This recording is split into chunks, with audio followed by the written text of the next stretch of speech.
A Gustavo Gegostkowski. Mi querido amigo. El pobre muchacho con cuyo carácter diabólico tanto hemos luchado usted y yo, ha partido por fin hoy, resuelto a seguir nuestros consejos. Quiera el cielo que ellos le curen y le libren de ir a un hospital de locos, o de arrojarse al mar, lo que sería para nosotros doblemente sensible. Al despedirse, me encargó enviase a usted, pues se lo dedicaba, el consabido cuaderno en que ha escrito sus impresiones en forma de novelitas, a las que ha puesto un título digno de su extravagante numen. Memorias de un imbécil. El bardo de esta aldea se permitió hacerlo preceder de otro un poco poético que escribió con letras grandes en la primera hoja. Si se decide a publicar eso en el domingo, no vendrá tan mal, porque al menos los lectores tendrán una historia pequeña pero completa en cada número. Además, nuestro amigo dejó a usted su retrato. ¿Para qué diablos lo quiere usted? He preferido regalarlo a mi vecina, que al leer el título del cuaderno que le enseñé derramó un lagrimón enorme, diciendo, no era tan bestia. Si los lectores repiten un elogio semejante, el miserable autor debe arrojarse al mar, ahora que van a presentársele las más bellas oportunidades. ¿Sabe usted que le quiere su afectísimo, P.M.? Mixcoac, mayo de 2023 de 1872. 1. Even as one heat another heat expels. Or as one nail by strength drives out another. So the remembrance of my former love is by a newer object quite forgotten. Shakespeare, The Two Gentlemen of Verona. Decididamente voy a emplear el día escribiendo. ¿Y para qué? Nadie me ha de leer. Mi vecinita. Pero mi vecinita no hace más que dormir todo el día, y cuando suele despertar, tiene siempre los párpados cargados de sueño. Es seguro que al comenzar a recorrer estas páginas del corazón, abriría su linda boca en un bostezo preliminar del cabeceo más ignominioso para mí. ¿Quién piensa en la vecina? No importa, debo escribir, aunque no sea más que para consignar en este papel los recuerdos que dentro de poco va a cubrir la negra cortina del idiotismo en el teatro de títeres de mi memoria. Estoy aterrado. Anoche he soñado una cosa horrible, horrible. Mi memoria, bajo la forma de una matroncita llorosa y agonizante de fatiga, se me presentó abrazada de la última joven vacante, a cuyo lado pasé horas deliciosas en México. Todavía se hallaba esta acicalada como en aquella famosa cena. Crujía su hermoso vestido de seda azul de larga cola, al recorrer ella mi cuarto solitario. Sentía quemar mis ojos con la mirada de aquellos ojos azules y cargados de un fluido embriagador. Aún escuché una voz suave, pero cuyo acento extranjero conocía, que murmuró en mi oído, «Despierta». Y entonces mi memoria, inclinándose sobre el cuello blanco de la vacante, como una ebria, me decía, «Te abandono, me voy, abur». Y desaparecieron. Yo me senté en mi lecho y me puse a decir varias veces, «¿Es posible?», con el mismo aire de asombro con que un chico se hace alguna pregunta en las lecciones de historia de Paino. Después volví a dormirme, pero son las 7 de la mañana y Jim aquí despierto y pensando todavía si será posible que mi memoria se vaya, a pesar de que todavía recuerdo el sueño en que ella vino a decirme adiós. Oh, some pleases. Sin embargo, es posible que yo pierda la memoria, tan posible como que don Anastasio Bustamante fuera presidente de la República por la segunda vez. Entonces preparémonos, aún quedarán, lo supongo, algunos días, y pienso aprovecharlos, comenzando por el de hoy. Un rayo de sol naciente penetra alegrísimo por la ventana abierta. Una oleada de aire fresco me trae el aroma de los árboles del parque vecino y el gorjeo de los pájaros que me importunaba otras veces. Todo me invita a levantarme y a trabajar. La campana de la aldea llama a los fieles a misa. Iré a misa, después hundiré mi cuerpo miserable en las quietas y cristalinas aguas del estanque. Dicen que el agua fría es un buen lazo para retener a la fugitiva memoria. Luego, después de un desayuno frugal pero sano, me marcharé a recorrer los campos vecinos, y si es posible me entretendré en oír piar a los guindaros, rebuznar a los asnos del pueblo y mugir a las vacas que se dirigen a San Ángel. Recogeré también las flores del espino blanco y de la pervinca que se extiende humilde a orilla de los arroyos. Con esas florecillas haré un ramillete para colocarlo al pie del retrato de uno de los 20 verdugos que han torturado mi corazón y que conservo como una acusación palpitante de mi estupidez. Al volver del campo, almorzaré como un espartano y me pondré a trabajar, si trabajo puede llamarse a reproducir en algunas cuartillas de papel todos los disparates que me han amargado la vida. El trabajo sería olvidarlos completamente. Pero mi sueño me causa terror, y debiendo alegrarme por lo que él me prometía, he sentido al contrario un cierto dolor al considerar que pronto van a alejarse de mí aquellos recuerdos que me han hecho fastidiarme de la vida muchas veces. ¡Qué absurdo! ¿Es esta acaso un capricho del carácter humano? ¿Hay cierta complacencia en recordar los sufrimientos? Ya había yo observado que los que han tenido una larga y penosa enfermedad se entretienen en referir a todo el mundo las terribles peripecias de ella, que los que han pasado largos años de prisión o han experimentado las negras angustias del destierro se deleitan en referir a otros, o a sí mismos en sus horas de soledad, toda la historia de sus infortunios, de sus dolores físicos. De seguro hay algo de amarga complacencia en recordar los tiempos desgraciados, cuando uno está ya libre de ellos. Francesca, abrazando a su amante en las profundidades del infierno, deteniéndose delante del poeta para narrarle entre suspiros la historia de sus goces delincuentes, decía lo mismo, diciendo lo contrario. He vuelto del campo, y la vista del cielo, y la soledad han avivado mi memoria. 2. Tenía yo 13 años y vivía en un pueblecito de Oriente, donde nací, y cuyo nombre no importa. Mi padre tenía algunas fanegas de tierra que sembraba cada año, un rancho pequeño y una huerta, con todo lo cual era pobre, primero, porque eso no produce por ahí gran cosa, y luego, porque se había propuesto ser benéfico y mantenía a una legión de parientes haraganes que no le servían, si no es para consumir los escasos productos de su miserable hacienda. Yo, que era hijo primogénito, constituía su esperanza, pena me da decirlo. Tenía ya 13 años y era tan ocioso como mis parientes, y no es eso lo peor, sino que sentía grandes propensiones al sarmiente y a la independencia, dos cosas que nunca pueden unirse, si no es en el gitano o en el mendigo. Verdad es que sabía yo leer y escribir, de manera que tenía la educación más completa que puede recibirse en la escuela de aldea, pero eso no me servía sino para leer algunos libros místicos y una que otra novela que alguna vieja solterona me prestaba a hurtadillas, para pagarme así el trabajo de escribirle cartas que despachaba por el correo al pueblo vecino, donde residía un antiguo amante que venía cada 3 meses a verla, y siempre de noche.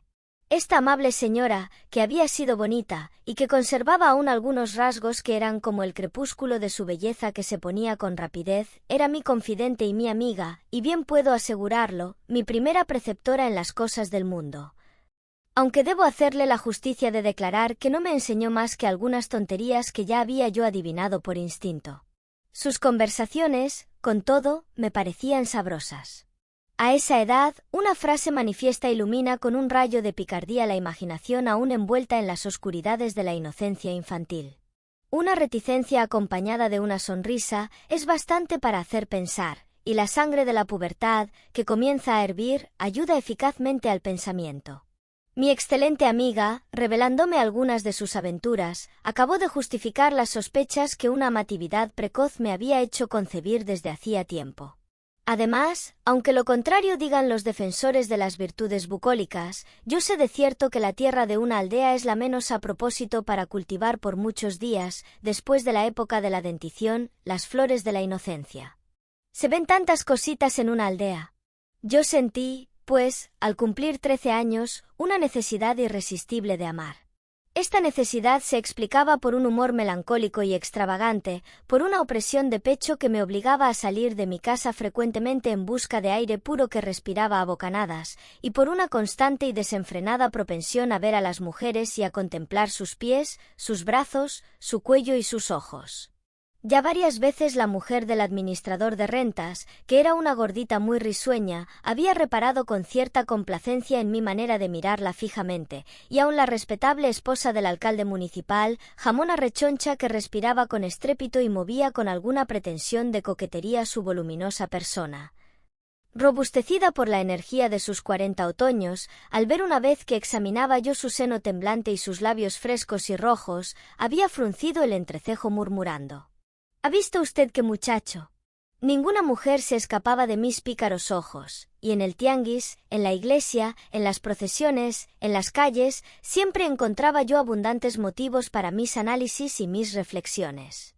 La blanca túnica de la adolescencia iba desapareciendo día a día, como si fuese una película de cera derretida por el calor creciente de mi corazón que, mariposa del deseo, comenzaba a revolar devorada por una sed inmensa.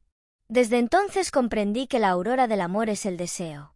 Después he tratado en vano de convencerme, leyendo a los poetas platónicos, de que sucede lo contrario. Puede que sea cierto, pero a mí no me sucedió así, y creo que a nadie le sucede, solo que la hipocresía social y literaria impide que estas cosas se confiesen ingenuamente. A pesar de mis aficiones, que me hacían grato el pueblo, yo prefería el campo, las montañas vecinas, las orillas de los ríos y el lago, y ahí gustábame contemplar las bellezas de la naturaleza, entre las que no me olvidaré de enumerar a las jóvenes labradoras que solían andar, como Ruth, medio desnudas, recogiendo mazorcas. Ni a las lavanderías o bañadoras que jugueteaban en los remansos, semejantes a las ninfas antiguas. Ahí comprendía yo la sensación de Adán al encontrarse con Eva, solo que las Eva que se ofrecían ante mis ojos no estaban consagradas a mí por sus creadores, y temblaba yo ante el riesgo de sufrir una paliza si me permitía con ellas las confianzas de nuestro primer padre.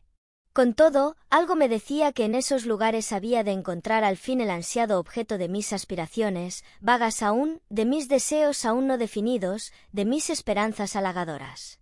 La sombra de la mujer amada, invisible todavía para los ojos, pero no para el corazón que la palpa en su pensamiento, suele pasearse así, de antemano, en los sitios que más tarde la suerte consagra en nuestra existencia. Así se paseaba la sombra de Antonia entre aquellos sauces del río, entre aquellos nogales de la cañada, sobre aquella grama olorosa y menuda que cubría el llano como una alfombra de terciopelo. Y ciertamente, ahí le vi por la primera vez. Era una mañana del mes de julio, radiante y hermosa. Había llovido la noche anterior y los árboles aún sacudían de sus hojas brillantes las últimas gotas que los rayos del sol convertían en rubíes, en topacios y en amatistas. Yo desperté con los pájaros, y sintiendo también la voluptuosa influencia del tiempo, salí al campo para ver los sembrados de mi padre y para pensar en mis sueños, porque después de algunas horas de insomnio, en las que había luchado con mis proyectos de independencia, me había dormido dulcemente, escuchando el ruido monótono del agua. Y había soñado que abrazaba a alguien llamándola bien mío, precisamente como mi amiga la solterona me había referido que se llamaban mutuamente los amantes. Así, meditabundo y predispuesto al amor, llegué hasta el pie de dos pequeñas colinas, enteramente cubiertas con los maizales de un labrador viejo y riquillo del pueblo, a quien apenas conocía yo. Entre una y otra colina serpenteaba un arroyo, entonces un poco crecido y pintorescamente bordado por dos hileras de amadis y de sauces, cuyas copas formaban una espesa bóveda sobre él. En la cumbre de una de estas colinas había unas cabañas cómodas y de alegre aspecto. Era un rancho, es decir, la habitación de la familia del labrador. Yo quise pasar de una a otra colina y descendí al arroyo, deteniéndome un momento a la sombra de los árboles para observar el vado. De repente, vi aparecer del lado opuesto una figura que me produjo una especie de desvanecimiento. Era una joven como de 15 años, morena, muy linda, y estaba sola.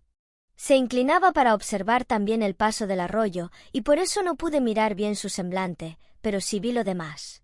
Levantase el vestido lo suficiente para poder pasar sin mojarlo, y en esta desnudez, tan común en las vírgenes antiguas, pude admirar sus bellísimas formas.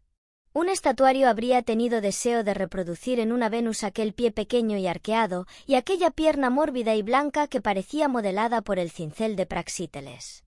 Jamás había yo contemplado un espectáculo semejante, y aquel me enloqueció por la primera vez. Llegó por fin la hora del amor. Repuesto de mi emoción, di un grito, y la joven alzó la cara y me vio con sorpresa, pero ni soltó su falda, ni dio muestras de hacer gran caso de mí. Entonces pude examinarla. Era muy bella, tenía ojos negros como su cabello, hecho trenzas tejidas con flores rojas y amarillas. Sus labios eran bermejos y carnosos, y su cuello robusto y erguido le daba una cierta semejanza con la Agar y la Raquel, que había visto en las estampas de la Biblia de mi amiga la solterona. Pero la muchacha no podía pasar, en vano había buscado una línea de piedras donde apoyarse para atravesar sin riesgo. La creciente de la noche anterior las había cubierto. El vado era profundo, y hubiera sido preciso hundirse hasta la cintura para llegar a la margen opuesta.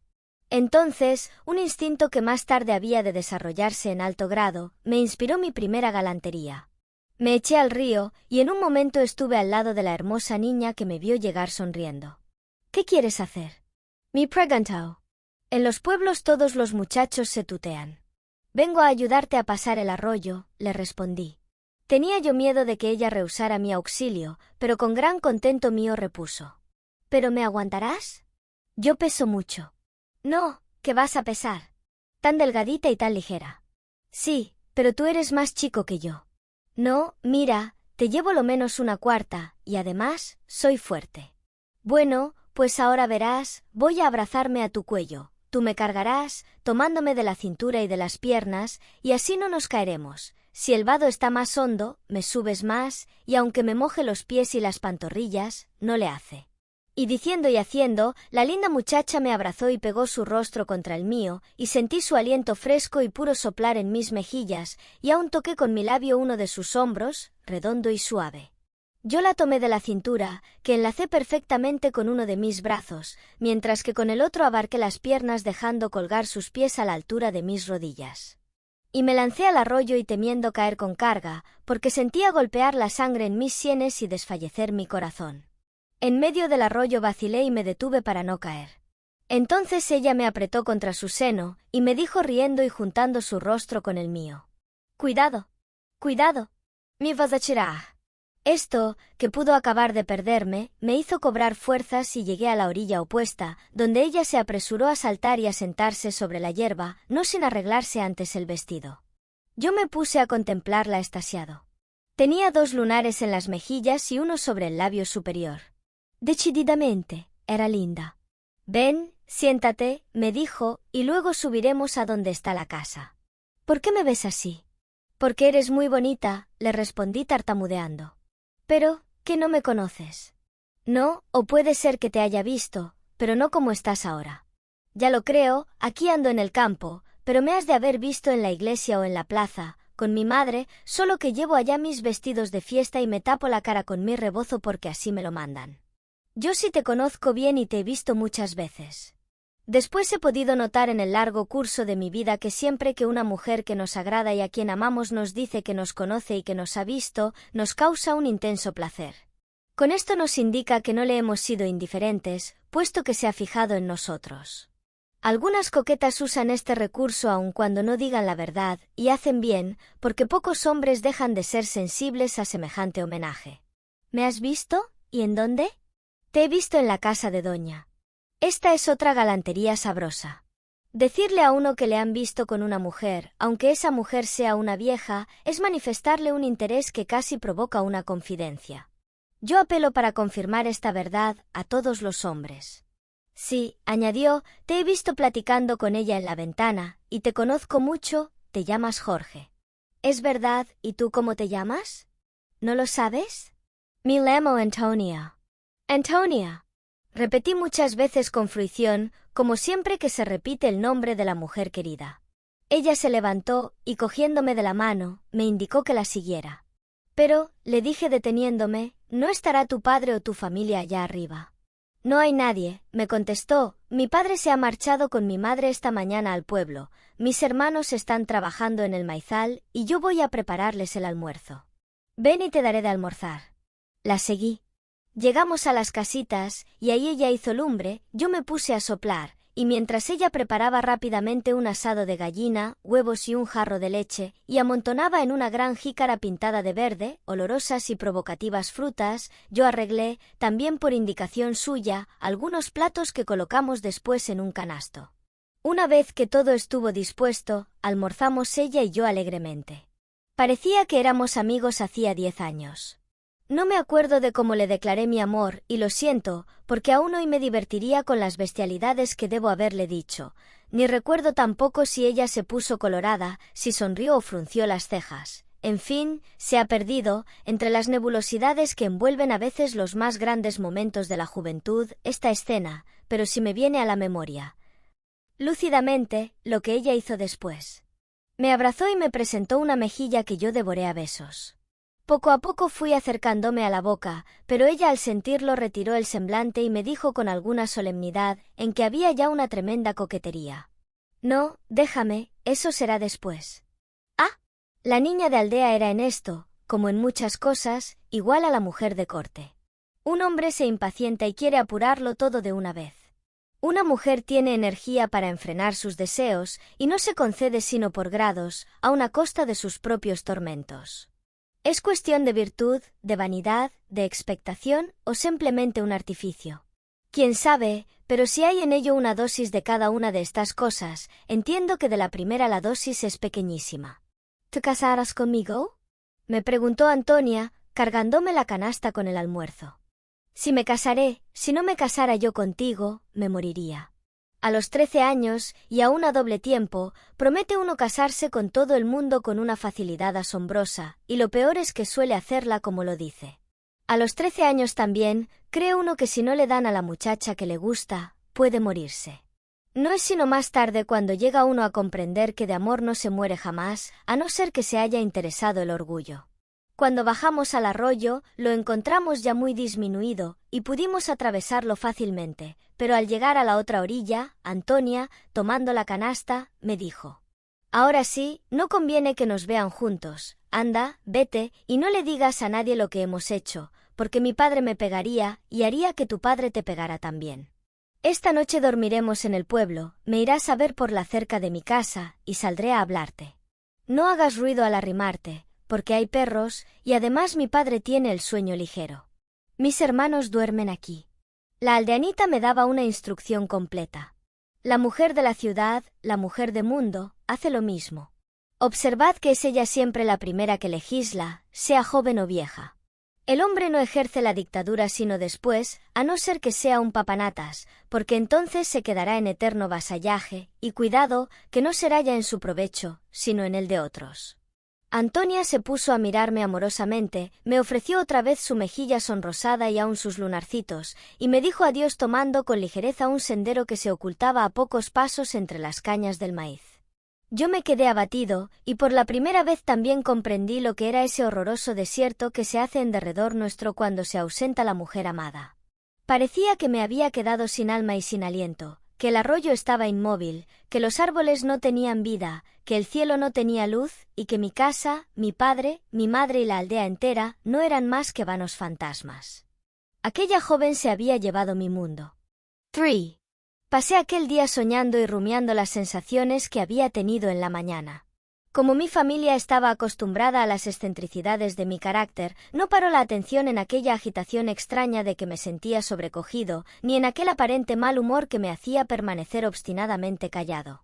Por otra parte, yo procuré estar el menor tiempo posible en mi casa, y según mis inclinaciones, volví a salir al campo, solo que esta vez tomé un rumbo opuesto a aquel en que se hallaba el lugar querido en que había pasado mi primera escena de amor. Me dirigí por las escarpadas orillas de otro riachuelo a una montaña vecina. Tenía deseos de estar absolutamente solo y de entregarme a mis pensamientos en el silencio de los bosques.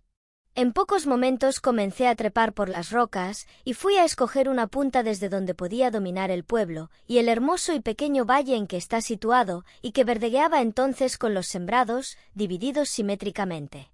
A mi lado y a mi espalda se extendían grandes y espesos bosques de encinas y de pinos, en los que reinaba un silencio solemne, apenas turbado de cuando en cuando por el blando rumor de las hojas agitadas por el viento suave del mediodía. A mi frente y abajo de mí, tenía el pueblo y el valle. Muchas veces había contemplado este mismo panorama, pero jamás me había parecido tan bello.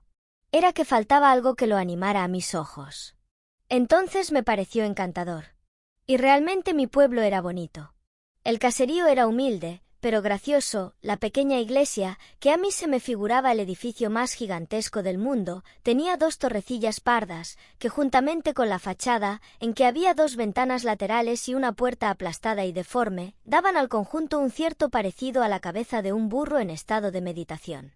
A orillas del pueblo y por todos lados, había huertos, y allá al oriente se extendía, coqueto y azul, un lago formado por las vertientes de las sierras que se levantaban en círculo en derredor del pueblo.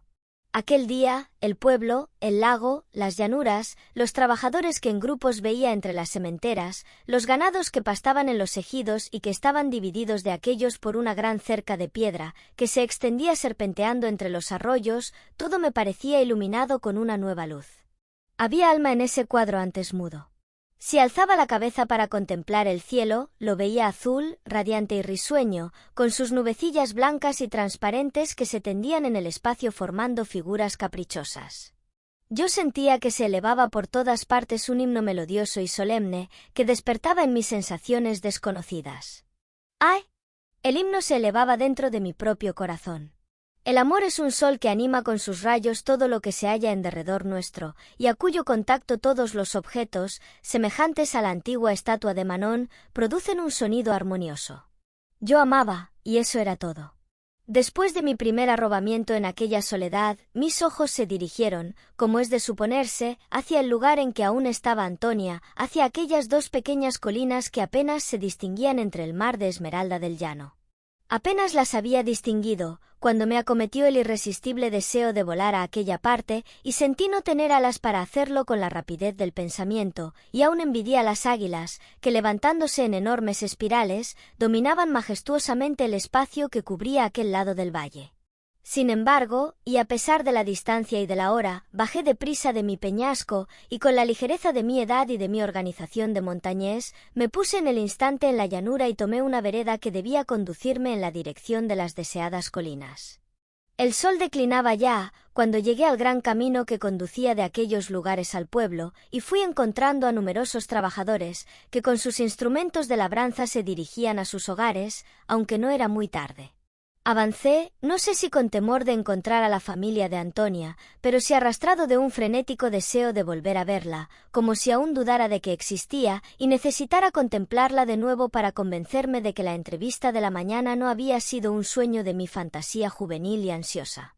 De repente, y al dar vuelta a un recodo, oí voces y me detuve, porque el corazón me palpitó de una manera terrible. Tuve necesidad de apoyarme en el débil tronco de un arbusto para no caer desplomado. No tardó en aparecer un grupo. Por delante, y montado en una gran mula venía el viejo padre de Antonia, labrador robusto y frescote que a pesar de sus 60 años presentaba un aspecto bastante vigoroso. Estaba vestido como los labradores y rancheros riquillos, con su zamarra de cuero rojo adornada con agujetas de plata, calzón corto de panilla azul, botas de campana, también de cuero rojo, y mangas de paño azul cruzadas en la silla y forradas de indiana de grandes flores. Detrás de él venía la madre de Antonia, gruesa matrona de 50 años, pero que montaba muy lista una yegua de pasito. Y al último apareció Antonia, que montaba una juquita muy ligera, trayendo en las ancas a un hermano pequeño. A pie y a los lados caminaban dos mancebos, trabajadores en el maizal. Antonia estaba vestida como en la mañana, solo que venía calzada con zapatos bajos de mahón verde, lo que hacía encantador el piececito que pude ver posado en el estribo. Traía la cabeza descubierta y flotando sobre sus hombros sus cabellos ensortijados y negros. Platicaba con sus padres y reía alegremente. Al distinguirme medio cubierto por el arbusto, la mula del viejo, pajarera como lo son la mayor parte, se detuvo y aún se hizo atrás con cierta brusquedad. El viejo arrugó las cejas, clavó sus grandes espuelas de rodaja con campanillas en el vientre del estúpido animal y siguió adelante, no sin echarme una mirada de curiosidad. «Parece loco ese muchacho», dijo a su mujer que me contempló a su vez. Yo no veía sino a Antonia. Esta, sin embargo, pasó delante de mí en su juquita ruborizándose imperceptiblemente, pero sin dirigirme siquiera una mirada. El muchacho, su hermanito, me arrojó una fruta silvestre, y se cogió riendo de la cintura de Antonia. Yo no pude caminar más, ¿y para qué? Quedéme triste otra vez y más aún que en la mañana, porque ni había tenido el consuelo de ser gratificado con una sonrisa por mi amada. Ella se había visto obligada a disimular, evidentemente, pero a mí me pareció desprecio el disimulo. Necio de mí. Desde entonces, y a pesar de mi conocimiento del mundo y de las mujeres, y de la necesidad en que se ven las pobrecillas de cubrir sus sentimientos bajo la impasible máscara de la serenidad, yo no he podido acostumbrarme a su disimulo, y siempre me hace mal. Figúreseme que tienen el deber de publicar por todas partes su amor, y que deben anteponer mi satisfacción a todas las consideraciones sociales. Impertinencia del orgullo. El caso es que a todos los hombres nos sucede lo mismo, y que amamos siempre más a la mujer que, atropellando todo, nos hace donde quiera que nos encuentra una distinción, aunque la comprometa. No es sino en circunstancias muy especiales cuando preferimos el más profundo misterio, y nosotros mismos, menos aptos para disimular, las ayudamos con todo nuestro esfuerzo a enmascarar su semblante. Aquella mañana había tenido mi primer goce amoroso, aquella tarde también tuve mi primera contrariedad, y cuando el sol acabó de trasponer las montañas y me vi obligado a volver al pueblo, ya inclinaba yo con inquietud la frente y sentía en mi corazón la primera gota de amargura. Veía acercarse la noche con impaciencia, pero abrigaba ya el mal pensamiento de hacer sufrir un poco a Antonia por aquel disimulo que, a pesar mío, no podía perdonarle. 4. En efecto, sonó el toque de oración en el campanario del pueblo, en una de aquellas torres que parecían orejas de asno. Yo acompañé a rezar hipócritamente a las personas de mi casa, después comí de mala gana la colación de la noche, y al oír la queda fingí recogerme, pero me salí calladito de mi casa y me dirigí por el camino más corto, a la de Antonia, a tiempo en que el pueblo entero dormía y el silencio no era turbado más que por el ladrillo de los perros. Ya se sabe que en los pueblos del campo, la gente se acuesta a la misma hora que las gallinas. De puntillas, y conteniendo la respiración por miedo de los perros y del viejo de la mula, que se me figuró formidable para dar una paliza, me arrimé junto a la cerca de la casa patriarcal donde vivía Antonia, allí esperé acurrucado que ella saliera a buscarme. Tenía yo un miedo atroz, ese miedo hace siempre muy voluptuosas las entrevistas, es la mostaza del manjar que se devora ansiosamente después.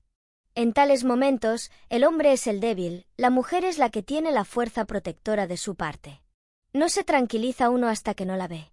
Yo esperé una hora, lo menos. La noche estaba oscura, en la casa no se veía ya una sola luz. Aquella gran cabaña, con sus anchos camarines, sus trancas y sus árboles y flores, me causaba terror. Dentro de ella dormía el viejo de la mula que me causaba el efecto de un ogro. 4 perros, que me parecían una legión entera de diablos, dormían acurrucados por allí cerca, y cada gruñido que se les escapaba en su sueño o al menor ruido de las bestias que había en la cuadra, me hacía saltar el corazón. Qué difícil se me figuró aquella entrevista. Como me pareció blando y tranquilo el lecho que había abandonado en mi casa por andarme arriesgando en aquellas aventuras peligrosísimas. Sentí que el amor era una cosa muy mala, puesto que tenía uno que esconderse así de las gentes. Pero un rumorcillo, que apenas distinguió mi oído alerta, hizo circular mi sangre apresuradamente, el corazón me ahogaba. Me pareció escuchar que se abría quedito una puerta y que se volvía a cerrar lo mismo. Luego distinguí entre las sombras un bulto que andaba cautelosamente, después los perros gruñeron, pero volvieron a callarse, el bulto se dirigió por el lado en que yo estaba, y se detuvo y percibí que me hacían con los labios. Yo respondí de la misma manera y entonces el bultito corrió apresuradamente hacia mí. «¿Jorge? ¿Antonia? No hagas ruido, mi padre ha estado malo de la cabeza y no ha podido dormir bien. Creí que no vendrías». «¿Cómo no?», contesté, y mira, pensaba yo no venir porque estaba yo sentido. Ni siquiera me viste hoy en la tarde. «Ah, ¿cómo querías que te viese? ¿No iban allí mi padre y mi madre? Dios me libre de verte y de hablarte delante de ellos». «¿Y por eso te enojaste?». «Por eso». «¡Tonto!». Y diciendo esto, la muchacha me abrazó con ternura. Yo me desenojé, la enlacé al cuello los brazos y le di muchos besos. Volví a insistir en mi deseo de besarle la boca. Pero ella se apartó bruscamente y me dijo: «No, todavía no, todavía no». «¿Pues hasta cuándo?». «Hasta que seas mi marido. Mi madre dice que no se debe uno besar la boca hasta que sea casada, porque si no, peca uno». «¿Y por qué?». «Yo no sé, pero peca uno». «Pues mira, será pecado, pero yo tengo muchas ganas de hacerlo». «Jesús, ¿quieres condenar? ¿No ves que es el diablo el que te da esas ganas?». Antonia se puso seria. Yo callé, a esa edad, en ese pueblo, con aquella educación y a semejante hora, tal argumento me parecía poderoso. Pero debo decir en descargo de mi conciencia, que se me figuraban más terribles los perros, y sobre todo, el viejo de la mula, que el diablo. Así es que aguardé un poco. Mientras, abrazaba a la joven que se había sentado sobre la cerca y junto a mí.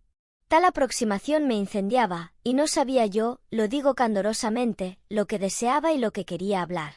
«Oyes», me preguntó Antonia, «¿y qué quieres mucho a doña Dolores?». Así se llamaba mi amiga la solterona. «Si la quiero», respondí, «platica conmigo mucho y me hace regalos». «Es mi madrina de confirmación», me replicó, «y no la voy a ver porque mi padre está enojado con ella, pero si tú quieres iré allá seguido, para que nos veamos con más segundad, y así será mejor». «¿De veras?», contesté alborozado, Como ella vive sola, podemos vernos en el patio, en la huerta, en la sala, cuando ella vaya a visita o esté rezando, y así estaremos mejor. Pues hasta mañana, me dijo, y abrazándome, buscó mis labios con los suyos carnosos y ardientes, y los oprimió de tal modo, que temí desmayarme. Tal fue la sensación que experimenté y que jamás había adivinado. Ella también se puso como temblorosa y se quedó callada y respirando con dificultad. Yo me repuse primero, y le dije: «¿Qué te pasa?» «¿Quién sabe?», respondió, «déjame». «¿Y el diablo?» «Ah», dijo bajándose de la cerca, «el diablo». «¿De veras?» «Jesús». «Hasta mañana, hasta mañana». El acento burlón con que Antonia hizo estas exclamaciones me hizo comprender desde entonces que las mujeres no convierten sus escrúpulos en fantasmas sino para darse el gusto de reírse de ellos en la primera ocasión. La muchacha corrió a meterse en su casa, los perros la conocieron y no hicieron ruido, pero yo, todavía agitado por aquel beso terrible, no puse mucho cuidado al bajarme de la cerca de piedras. Rodaron algunas, y los perros, que no necesitaban tanto para confirmar sus atroces sospechas, se dirigieron hacia mí como demonios, ladrando furiosamente. El terror me volvió con toda su fuerza, fijé a mis piernas mi salvación y corrí como un desesperado, pero los perros me alcanzaron y tuve que arrojarles mi sombrero para satisfacer su rabia. Llegué a mi casa jadeando y medio loco, pero una vez acostado y después de saborear todavía el dejo punzante y desconocido de aquel beso, me dormí, no sin dar terribles saltos a cada momento soñando que los perros afianzaban mis pantorrillas. 5. Si es verdad que el amor florece muchas veces mejor a la sombra protectora de un confidente, también es cierto, por desgracia, que otras, y son las más, se marchita y muere pronto. Es difícil hallar un amigo desinteresado que no venga con su influencia a envenenar el sentimiento que se nutre con la savia de dos corazones puros. Antonia y yo pensábamos encontrar en la casa de la solterona, mi amiga, un santuario para nuestro amor naciente. Yo creí encontrar en ella una protectora, puesto que había yo sido el depositario de algunos de sus más caros secretos. Pues bien, Antonia y yo nos engañábamos. Al día siguiente de nuestra sabrosa entrevista nocturna, la muchacha fue a visitar a su madrina y pasó en su compañía la tarde. Yo me hice el aparecido también, con cualquier pretexto, y fingí no conocer a mi amada, a quien contemplé, sin embargo, con mucha atención, entablando con ella una de esas conversaciones de muchachos que establecen desde luego una gran intimidad. Antonia estaba más bonita que nunca aquella tarde, pues se había puesto muy maja, y aún su madrina le elogió su belleza creciente y su lindo traje aldeano. Antonia estaba ligeramente pálida, y bien se conocía que había dormido mal. Era claro, debió haber sentido las mismas novedades que yo, después de nuestro coloquio sobre la cerca de su casa. Ese día, sin embargo, ni la solterona tuvo nada que observar de extraordinario en nosotros, ni le dimos tampoco motivo para alimentar una sospecha, pero Antonia siguió visitándola asiduamente, y daba la casualidad de que yo concurría a la casa a la misma hora, y que me retiraba pocos momentos después de que Antonia había partido. La joven alegaba como pretexto para sus frecuentes visitas el cariño que tenía a su madrina, pero ésta era demasiado perspicaz para no ver en aquella ternura inesperada un motivo diverso. Además, estudiaba nuestros ojos, que se buscaban a cada instante, que se inflamaban con la llama del amor, que entablaban entre sí esos diálogos que los amantes inexpertos creen indescifrables, pero que son claros, clarísimos, para quien ha usado de ellos durante 20 años. Dolores adivinó fácilmente lo que había entre nosotros, y dejándonos solos varias veces a fin de tendernos un lazo, en el que caímos por supuesto, pudo cerciorarse de nuestra intimidad. Nunca quiso sorprendernos, porque eso no le convenía, de modo que nosotros nos avanzamos hasta a creer que nos protegía decididamente, y le tributamos por ello una candorosa y sincera gratitud. Sin embargo, ella parecía preocupada frecuentemente, y algunos días su mal humor inmotivado me causó una viva impresión. Antonia me confió por su parte, que varias veces la había recibido con extraña frialdad, a la que había seguido luego un arranque de afecto entusiasta. Atribuimos, como era natural, esta variedad de humor a los cuidados y pesares que debía tener una señora como ella, que se permitía conservar relaciones amistosas con un amante que venía a verla cada mes como un fantasma, y que partía a la medianoche galopando en un caballo negro, como lo había yo visto muchas veces. Siempre al otro día de cada una de estas entrevistas tenebrosas, la solterona padecía jaquecas y nos hablaba poco, y aunque es verdad que esto no solía prolongarse por mucho más tiempo del acostumbrado, nosotros queríamos creer que no había otras causas que las ya mencionadas. Y seguíamos confiados cada vez más en nuestra intimidad, a la que debía yo diariamente nuevas concesiones que no traspasaban, sin embargo, los límites de la inocencia infantil. Antonia era menos candorosa que yo, pero era candorosa, y a los 15 años, aunque presentía todas las exigencias que puede tener el amor, no las conocía, ni yo que era menos instruido que ella podía hacérselas comprender. A los 13 años se hace más comúnmente el papel de Pablo que el de Don Juan, y ahí precisamente en lo que consiste la desgracia de los amantes muy jóvenes, y lo que hace insípido, soso y deleznable el primer amor. La niña busca un preceptor en su amante. Solo cuando ha llegado al otoño de su vida amorosa, gusta algunas veces, como Calipso, de encontrar un educando, pero esta afición extraña acusa infaliblemente un estado de decadencia en la mujer. La vieja, desdeñada ya por los Ulises, se refugia en los Telémaco. Es la peor desgracia que puede acontecer a una mujer galante. Pero, lo repito, la jovencita busca el atractivo punzante de lo desconocido, y como el inocente que ha prendado su corazón por la primera vez no puede ofrecérselo, ella espera siempre con inquietud al que vendrá enseguida, es decir, al périto en las cosas de amor. De manera que un primer amante joven es siempre un interino. Entonces lo supe, bien a costa mía. Tenía yo en contra esta circunstancia, y además otra no menos poderosa y que descubrí con terror, cuando no podía evitarla ya. La solterona, nuestra mentida protectora, me quería. Había entrado ya al maldito periodo en que las mujeres sienten con la llegada de su invierno un deseo insensato de rejuvenecerse. En tal momento, ay del polluelo que se halla al alcance de una cotorra. La mía tenía un amante, es verdad, pero éste no la encontraba ya ni bella, ni amable seguramente. Dolores lloraba, pasaba días enteros hundida en el tedio y en el desaliento, había agotado inútilmente todos los recursos con que una mujer experimentada y sagaz cuenta siempre para retener a un hombre. Pero el espectro aquel que apenas habíamos entrevisto algunas noches, se le iba de los brazos, y las últimas entrevistas eran los adioses de un amor fatigado. La cotorra se resignaba a pesar suyo, y pensó en mí. Pensó en mí. Y todas sus cavilaciones tuvieron desde entonces por objeto desbaratar el frágil castillo de mis amores inocentes con Antonia. No era muy difícil la empresa, y la casualidad ayudó maravillosamente a la solterona. 6. Era el mes de octubre del año venturoso de 1847, y algunas tropas del ejército se retiraban a los estados, orgullosas y satisfechas de dejar la capital en poder de los yanques, que no debían desocuparla, sino en virtud del Tratado de Guadalupe que les dio media república. Acertó entonces a pesar por mi pueblo una cursi brigada mandada por un generalote de aquel tiempo, de los más allegados a Santa Anna, y que en unión de tan famoso capitán había hecho prodigios de valor en la campaña contra los americanos. Era el tal, a lo que pude juzgar en aquella época, uno de esos espantajos del antiguo ejército, que fueron por mucho tiempo el coco del pueblo bobalicón, y que debía sus ascensos, a lo que he averiguado después, a los gloriosos títulos de haber dado el ser a una hermosa joven que el dictador encontró digna de su gracia.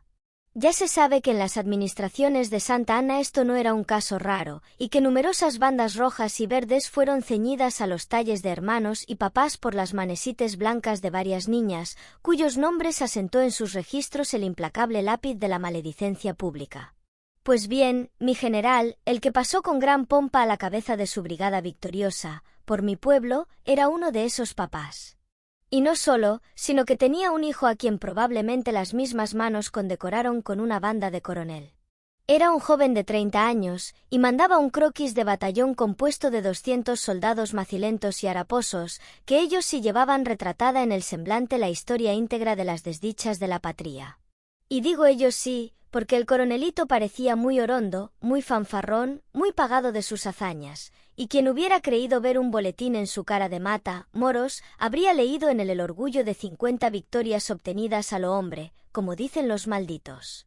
La verdad es que semejante fisonomía y aspecto tan belicoso fue común entonces a todos los generales, jefes y oficiales que corrieron, y lo que más me asombra es que hasta hoy, los que aún quedan para dar fe de la grande utilidad de aquel ejército llamado permanente, todavía se enorgullecen de haber pertenecido a él. Y se ponen muy ufanos cuando recuerdan aquella época de gloria y de honor. Ni entonces, siendo yo chico, ni ahora que tengo el chirumen ya maduro, he podido comprender nunca el verdadero motivo de tan descompasada soberbia. La historia me dice que hubo héroes en esa campaña que sellaron con su sangre bendita la honra de México, pero la historia me dice también que esos héroes no se cuentan por centenares, al menos entre los caudillos del ejército, que eran los responsables directos del éxito de la guerra. Pero repito, esto no impedía que el señor general y el señor coronel, su hijo, se diesen al entrar en mi pueblo toda la importancia de los antiguos vencedores romanos, a quienes el Senado concedía los honores del triunfo. Así es que cuando se anunció su llegada, todo fue alboroto en el vecindario. El desventurado alcalde, con sus regidores y ministriles, corría por todas partes preparando alojamientos y señalando a los vecinos la cuota con que habían de contribuir para el préstamo, las raciones para los soldados y el forraje para la caballada. Además, obligaba a todo el mundo a adornar el frente de sus casas con ramas verdes, guirnaldas y cortinas, y cuando todo esto se halló listo, la tambora sonando en la plaza convocó a los individuos que componían nuestra mala murga, llamada música de viento, la cual música, por más señas, tocaba solo 5 sonatas que estaba yo oyendo desde que tuve orejas. Como es natural, aquella novedad me causó un alborozo indecible, lo mismo que a todos los muchachos de mi edad, y como mi casa estaba en un barrio lejano, corrí luego a la de mi amiga la solterona, que estaba situada en la calle Real, por la que debía pasar la tropa. Cuando llegué a ella, encontré a Doulourites afanada en preparar los adornos con que debían engalanarse las ventanas, y Antonia le estaba prestando un auxilio eficaz. Habían hecho guirnaldas con las flores del huerto y arcos con ramas de fresno y con manojos de trébol. La solterona había sacado de su ropero 2 colchas y una sobrecama lindísima, con largos flecos. Todo ese adorno rústico y urbano iba a colocarse en puertas y ventanas con el mejor gusto posible, y yo fui el artífice a cuyo ingenio se confió semejante tarea. Lo hice muy bien. Encaramándome en una escalera me estuve 1 hora larga amarrando y clavando aquellas colas, dirigido por la solterona, y cuando bajé, tanto ella como Antonia parecieron satisfechas de mí. A las 11 pasó la comitiva del pueblo que iba a recibir al señor general. El digno alcalde, el señor cura, el vicario, el administrador de rentas, los regidores, 2 o 3 dueños de tienda y otros honrados vecinos que se habían puesto sus mejores ropas, precedidos por la música y por los alguaciles que llevaban sendas gruesas de cohetes, atravesaron la calle Real y se dirigieron a la orilla del pueblo por donde debía entrar la tropa. Un momento después, estos cohetes, los tamborazos desaforados que se oyeron, y el sonar de las cometas, anunciaron que la columna llegaba. La gente se apiñó en las bocacalles y en puertas y ventanas, que como las de la casa de Doulourites, estaban hechas un altar de Viernes de Dolores. Las campanas de la parroquia repicaban a vuelo y todo era alboroto y expectativa en la calle. La comitiva de las autoridades y de los particulares venía por delante, trayendo en medio al señor general, viejo sargento bigotudo y terrible, vestido con un dormán azul, en el que se ostentaban las enormes divisas, y montado en un caballo magnífico y que parecía buen corredor. La música venía dando unos pitazos descomunales, y como los ciudadanos que lo componían andaban a pie y al paso de la cabalgata, aquellos sonecitos salían de los demonios. La comitiva se dirigió a la plaza, y el general fue alojado en la casa de un rico tendero, que era la mejor. Pero la brigada venía atrás, y era ella a la que esperaban con mayor ansiedad las gentes. Se me olvidaba decir que Doulourites se había puesto de 25 alfileres, y aún creo que se había encajado en los cabellos algunas viejas flores de trapo que eran el tesoro de su tocador. Esperaba seguramente llamar la atención de los oficiales y atrapar a alguno de esos galanes de uniforme grasiento, que son el encanto y la delicia de las románticas de los poblados y aún de las ciudades. En cuanto a Antonia, estaba como siempre, linda, con su fisonomía virginal, sonrosada y fresca, y con su traje sencillo y gracioso. Ella no necesitaba flores de trapo para sus cabellos negros y brillantes. Sus 15 años eran una corona de rosas que poetizaba su frente juvenil. Sus ojos grandes y curiosos animaban su semblante, y su boquita sensual y encarnada lo hacía irresistible.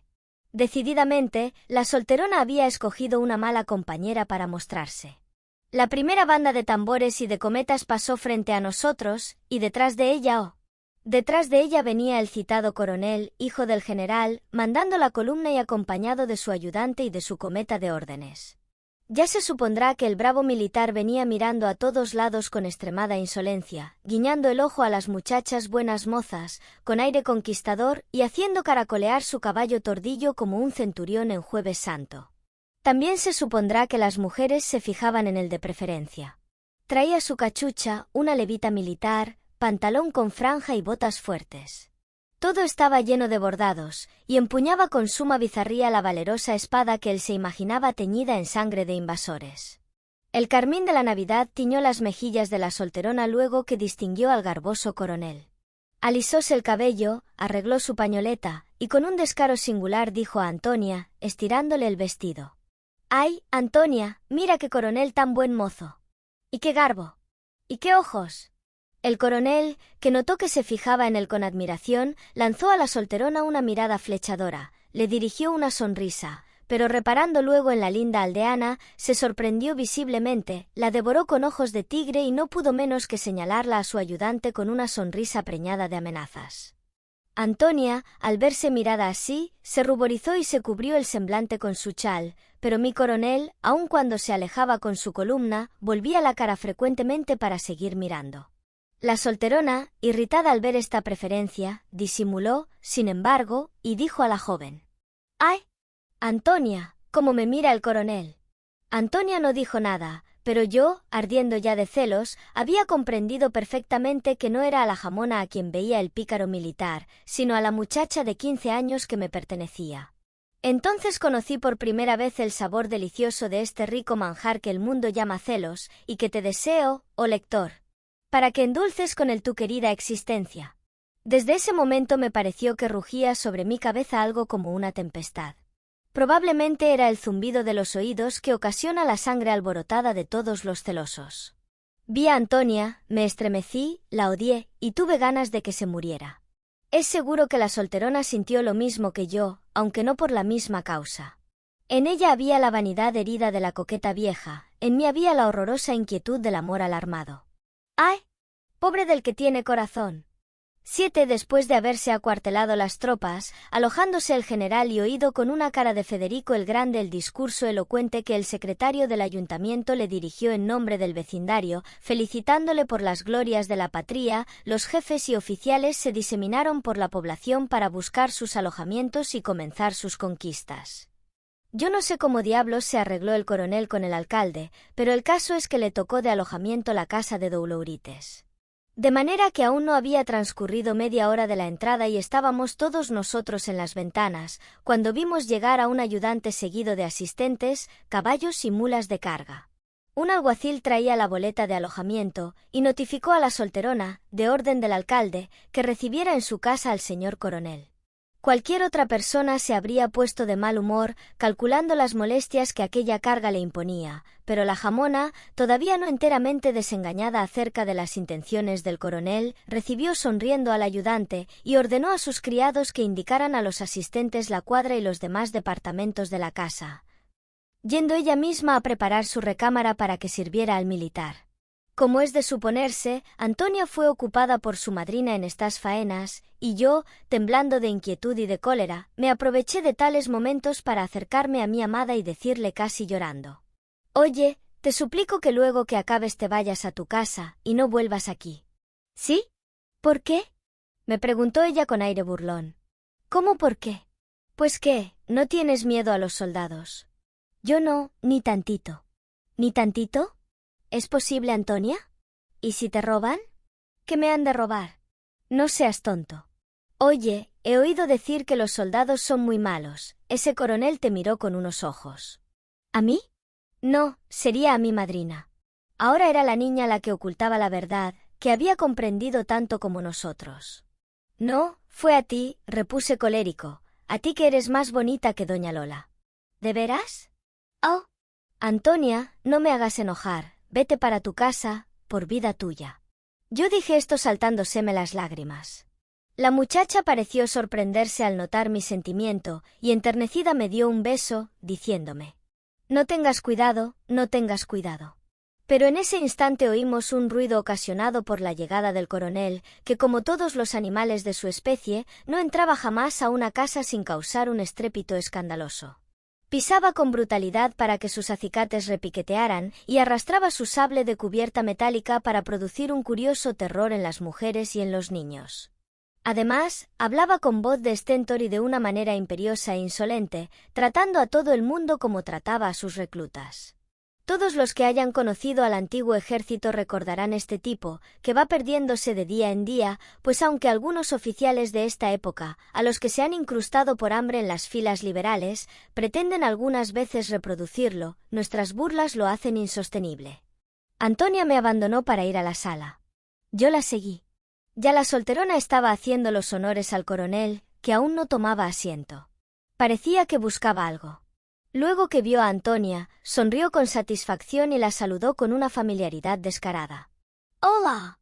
¡Qué linda niña! ¿Es algo de usted, señorita?», preguntó a Dolores. «Es mi ahijada, señor coronel». «¿Ahijada de usted?». «Sí, era yo muy niña cuando la confirmé». «Es muy acogidita, porque ya sabe usted lo que son las gentes del pueblo». «Yo también así soy, aunque me he educado en México». «¿Ha estado usted en México, eh?».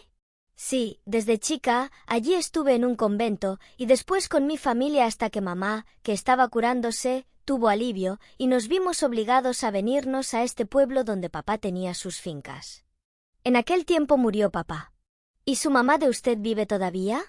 «No, señor, a consecuencia de la muerte de papá nos vimos enredadas en un pleito, y mamá, quizá a causa de las pesadumbres que tuvo y de las infamias que nos hicieron, murió también». La solterona aquí suspiró y se llevó el pañuelo a los ojos. «Vamos, no se entristezca usted, señorita, con esos recuerdos», dijo con aire indiferente el militar. «Ay, señor coronel, cuán desgraciada he sido». «Pues señor, desde entonces vivo aquí sola, lejos del mundo, sin distracciones, porque ¿qué distracciones quiere usted que haya en este poblacho? Y hasta me estoy volviendo tonta, me ha de encontrar usted muy tonta, acostumbrado como estará usted a tratar a las señoritas de la capital». «Oh, no lo crea usted, la encuentro muy amable y muy graciosa, y me alegro de encontrarme por estos rumbos una joya como usted, cuyo trato me recuerda la sociedad en que he vivido siempre. Además, la hermosura de usted». «Coronel», repuso la jamona mirando tiernamente al jefe, «usted es muy galante, usted me hace mucho favor». «¿Yo hermosa? Si en estos pueblos se pone una harto fea, y luego los pesares. Si estoy inconocible». «¿Y esta niña vive con usted?», preguntó el coronel, que había estado mirando frecuentemente a Antonia. La solterona hizo una mueca de disgusto y se apresuró a contestar. «No, no vive aquí sino con su padre, que es un labrador, y de veras, Antonia, se me pasaba decirte que ya es tarde y te estarán aguardando en tu casa, no vayan a regañarte». «¿Cómo?», dijo impaciente el militar, «¿esta niña nos abandonará cuando es tan graciosa, señorita?». «Espero que no me privará usted de su presencia». Yo devoraba a señas a Antonia, pero esta bribonzuela respondió con mucha seguridad, aunque ruborizándose. «No, madrina, mi padre me dijo que podía yo estarme todo el día con usted». Dolores hizo una mueca nueva, el coronel movió la cabeza con satisfacción, yo me desesperé y quise arrancarme los cabellos. «Ya lo ve usted, señorita», añadió el soldado, «está autorizada, y por consiguiente comerá con nosotros y nos platicará». «¡Qué candorosa es!». «¿Cuántos años tienes, linda?». «15, señor, ya los cumplí». «¡Quince!», repitió él, atusándose los bigotes con marcada fatuidad. «Muy bien». Y la devoró con una mirada de sátiro. No había remedio, la solterona, al oír hablar de comer, se había levantado para dar sus órdenes. «Usted dispensará, coronel, la asistencia, va usted a comer muy mal». «Oh, señorita, no lo creo así. Pero no se moleste usted por mí, cualquiera cosa, un soldado como yo se contenta con nada, con tal de que ustedes me acompañen, me parecerá divina cualquier cosa». Ustedes acabó de malhumorar a Dolores, que se marchó llevando el diablo adentro. En cuanto a Antonia, quedóse mirando de soslayo al guapo militar, y poniéndose colorada a cada momento. El coronel la hizo señas de que se sentase junto a él, Antonia obedeció, y sentase en el canapé jugando con los flecos de su chal. Yo me arrimé también. «¿Y este picarillo, es tu hermano?». «¿Quién? ¿Este?». «No, no es nada, es Jorge, un muchacho de aquí que viene a ver a mi madrina». Ni la negación de San Pedro me pareció tan infame como esta negación de mi amada. El coronel, mirándome con burla, me dijo: «Qué bueno estás para tambor, muchacho. ¿Quieres irte con la tropa?». Yo me encogí de hombros confuso y aterrado. «Tambor. Esa es una amenaza terrible para los muchachos de pueblo. Vamos, te voy a llevar de tambor. ¿No te enojarás tú, linda mía?». «¿Qué dices?». «Si él no ha de querer», contestó sonriendo Antonia. Esa fue la única observación que se le ocurrió. Yo me olvidé por un momento de mi amor, de mis celos y de Antonia, por no atender más que al peligro que estaba corriendo. El coronel me miraba como un tigre. Sentí correr hielo en mis venas a la sola idea de que me cogiesen de tambor y me quebrasen las manos, como me habían dicho que se hacía con los muchachos. Así es que, espantado y sacando los ojos, me escurrí poco a poco de la sala, y sin decir adiós a nadie, eché a correr con todas mis zancadas en dirección de mi casa, y busqué el rincón más oscuro para acurrucarme. Hasta que estuve en salvo, no reflexioné que había yo dejado a la tórtola en las garras del gavilán. 8. Decir cómo pasé aquel día maldito es inútil. Transcurridos los primeros momentos de cólera y terror, reflexioné con profunda humillación que estaba yo derrotado física y moralmente. ¿Qué podía yo hacer, pobre muchacho, aldeano insignificante, contra aquel militar, superior a mí bajo 1000 aspectos, y que se me figuraba un semidios o algo semejante? Tan grande era mi impotencia, y tal la distancia que la casualidad había querido establecer entre mi rival y yo.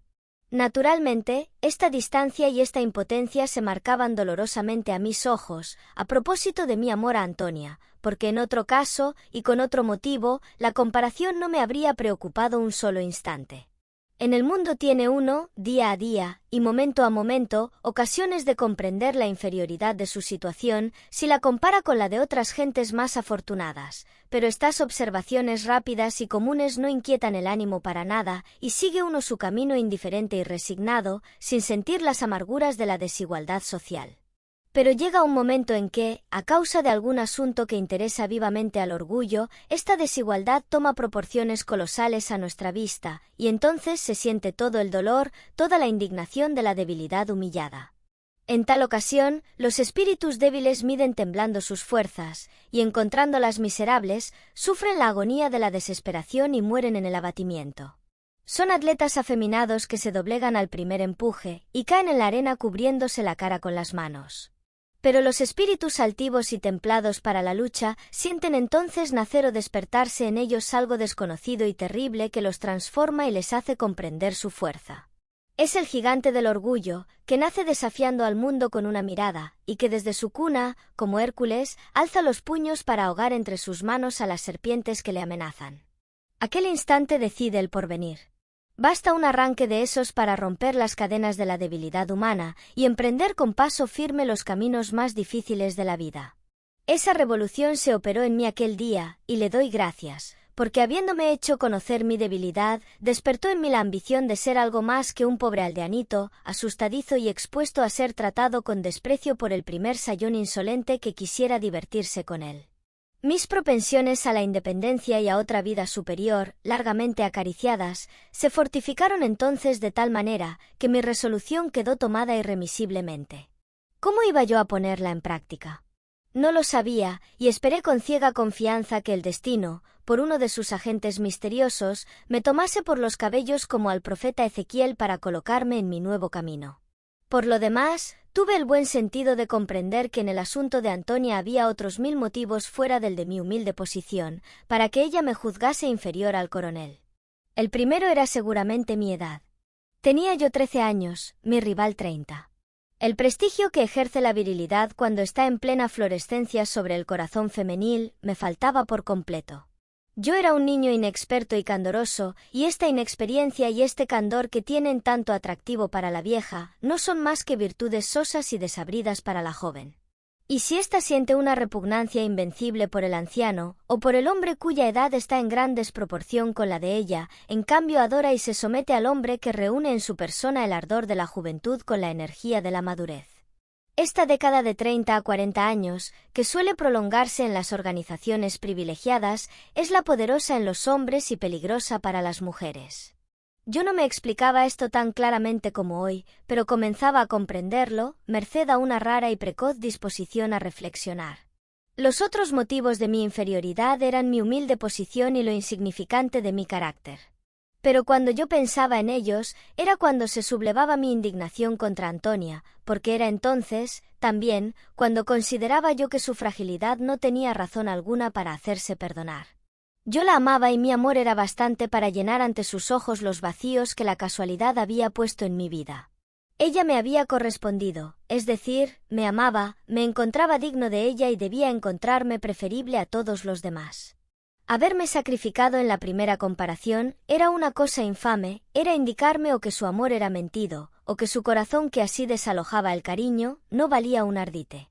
Como es natural, cualquiera de estas conclusiones me ponía fuera de mí y me obligaba a formar proyectos de venganza a cual más disparatados. Entonces sentía yo una necesidad irresistible de confiar a alguno mi pena y mis deseos, pero ¿a quién abrir mi corazón? La solterona era rival de Antonia, cuando no su cómplice, y por ese momento también ella se hallaba demasiado ocupada en hacer la conquista del coronel para que tuviese tiempo de consagrarme su atención. A ningún otro me resolvía yo a darle participio en aquel asunto. Así es que me encerré en un silencio sombrío y triste, y como siempre, fui a buscar en la soledad el oráculo que debía guiarme. Mañana, decía yo, seré otra cosa, procuraré salir de la esfera humillante en que me hallo, y no correré el peligro de que me amenacen con hacerme tambor, podré ver frente a los fanfarrones y a los soberbios de la estofa de este militar, pero entretanto, ¿qué haré con Antonia? ¿Cuál debe ser mi conducta con ella después de haber renegado de mí? Después de todo, añadía yo como para consolarme, tal vez estoy construyendo sobre arena el edificio de mi propia desgracia, tal vez estoy atormentando con fantasmas mi pobre imaginación. Pues que, ¿por qué mi amada con la timidez de su edad no ha podido dar otras respuestas que las que le he oído, y ha sonreído avergonzada a un soldado buen mozo y terrible, puedo creer ya que se ha dejado conquistar y que me ha sido infiel? Antonia y yo somos unos niños apenas. ¿Qué sabemos nosotros de estos asuntos? Yo, sobre todo, soy un injusto en pensar así, y este sentimiento de cólera contra mi amada es una cosa ruin. Por la primera vez, como lo he dicho, conocía yo los celos, y es una verdad que el corazón que jamás los ha sentido, los rechaza siempre avergonzado cuando brotan por primera vez. La credulidad lucha desesperadamente antes de sufrir la primera derrota. De manera que al tremendo arranque de celos, de cólera y de tristeza, sucedió luego un momento de confianza y de sabrosa tranquilidad. Renació mi cariño hacia Antonia, y a su impulso me dirigí ya adelantada la noche y con paso seguro, a la casa de la solterona, donde supuse que aún encontraría a mi amada. Eran las 9 de la noche cuando penetré en la casa por el zaguán, dirigiéndome al pequeño patio que estaba todo sembrado de flores, para observar desde allí un momento lo que podía verse en las piezas de asistencia. Con ese objeto entré de puntitas y sin hacer el menor ruido. Lo primero que oí fue el punteo de una guitarra y el principio de una canción ridícula, entonada con voz tabernaria. Era un ayudante del señor coronel que procuraba en la sala lucir sus talentos musicales delante de la solterona. Era probable también que ésta hubiese cantado algunas antigüedades que sabía, y con las cuales estaba hechizando a la gente de mi pueblo desde hacía 10 años. De manera que se divertían, y no pude dejar de reírme, figurándome los esfuerzos que la vieja coqueta estaría haciendo para parecer amable. Pero a todo esto, ¿y el coronel dónde estaría? ¿Y Antonia qué había sido de ella? Apenas acababa de hacerme estas preguntas, cuando oí sonar a mi espalda 2 magníficos besos tan tronados, según se dice aquí, como los que dan las nodrizas a sus nenes. Volví la cara con rapidez, y me quedé helado. Era el coronel que parecía perseguir a Antonia, que la había alcanzado, la había cogido por el talle, y le había aplicado en la boca aquellos 2 ósculos escandalosos. La muchacha presentó muy leve resistencia, y murmuraba por fórmula algunas palabras que el militar ahogó con sus labios. «Oh, déjeme usted», dijo ella al coronel que aún la enlazaba con sus brazos. «Espérate, mi vida, espérate linda», le decía «estoy enamorado de ti y voy a robarte». «Sí, ¿verdad? ¿Y mi madrina?» «También está usted enamorado de ella». «¿Qué de estar? ¿De esa vieja?» «Vamos, no seas tonta, ven». «No, suélteme usted». Y acabando de desasirse, la muchacha corrió medio desmelenada a refugiarse en la sala. El coronel la siguió a paso lento, y un instante después le oí puntear a su vez la guitarra y entonar una canción amorosa con una voz de sochantre endemoniada. Sabido es que los valientes del antiguo ejército eran muy aficionados a cantar, acompañándose con la vihuela, lo cual constituía uno de sus principales atractivos a los ojos de las mujeres de aquella época. Lo hacían de los perros casi todos, pero ellos sabían sacar partido de esta cualidad, por más que presentasen una abominable figura, vestidos de uniforme y con sendos bigotes, abriendo una boca enorme para entonar con voz áspera y forzada una tonadilla generalmente desapacible. Ya se acabó también esta familia de trovadores, y los pocos miembros de ella que aún quedan, tienen la boca desamueblada por los años, y no cantan ya. Pero volvamos a Antonia. Si al lector, lo cual no sería raro, le ha acontecido alguna vez presenciar la escena desgarradora que yo presencié, puede formarse una idea de mi indignación y de mi desaliento. Acababa yo de sentir en mi alma una ardiente reacción cariñosa en favor de Antonia, merced a las razones tranquilizadoras que yo mismo me di para alejar mis sospechas. Venía yo dispuesto a repetirle que la seguía amando, y a arrancarla, si era posible, de los peligros que la cercaban. Pero al ver lo que vi, toda aquella expectativa risueña se había disipado. Volví a caer en un abismo. Es verdad que lo que oí me indicaba que aún la joven no había concedido cosa mayor al coronel, y éste había tenido que sorprenderla para arrebatarle aquellos besos, pero también me constaba que la muy bribona se había dejado alcanzar fácilmente, y no se había muerto de ira al sentir sobre la suya la boca atrevida del militar, lejos de eso. Ni siquiera había gritado pidiendo socorro, y sobre todo, a las solicitudes del coronel solo había contestado con una frase de celos y de reproche. «También está usted enamorado de mi madrina», había dicho. Eso indicaba que para ella no había más obstáculo ni más razón de resistir que la doble galantería de su seductor. Y ese obstáculo que entonces solo era un pretexto a mi modo de ver, hoy que lo analizo con mayor experiencia, era justamente un incentivo más para la muchacha, como para toda mujer. Arrebatarle un amante a una amiga, a una parienta, a una conocida siquiera, he aquí el manjar de los dioses para el orgullo femenil. Todas estas amargas reflexiones hechas después que salí de mi dolorosa estupefacción, me produjeron un arrebato tal de cólera, que determiné marcharme a mi casa sin volver siquiera la vista hacia aquella casa odiosa que escondía a tan miserable criatura. Pero en este momento el coronel había acabado de cantar y recibía los aplausos de la vieja coqueta, cuya voz chillona recorría todas las notas de la adulación. Seguramente se acercaba la hora de la cena, porque inmediatamente después, Doulourites salió de la sala y se dirigió con paso ligero a la cocina. Yo me le atravesé en el camino. «Ah, ¿eres tú, Jorge?», me dijo al verme. «¿Qué andas haciendo?». «Venía a ver qué se le ofrecía a usted». «¿Sí? Pues precisamente te estaba deseando.